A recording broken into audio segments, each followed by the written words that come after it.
बड़ी जल्दी जल्दी नमाज पढ़ रहा है ये शख्स।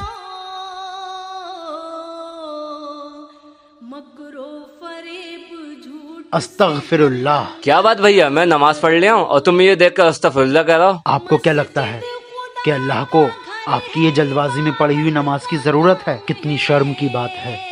आज के मुसलमान के पास स्मोकिंग करने के लिए वक्त है, रात को 2-2, 3-3 घंटे चाय पीने के लिए वक्त है, घूमने के लिए वक्त है, क्लब जाने के लिए वक्त है, पार्टी में जाने के लिए वक्त है, गर्लफ्रेंड के लिए वक्त है, फ्रेंड्स के लिए वक्त है, खाने के लिए वक्त है, रेस्टोरेंट्स जाने के लिए वक्त है, लेकिन अल्लाह के लिए वक्त नहीं है।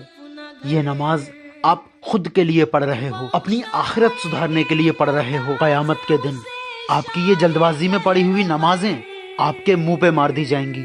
इसलिए नमाज हमेशा आराम से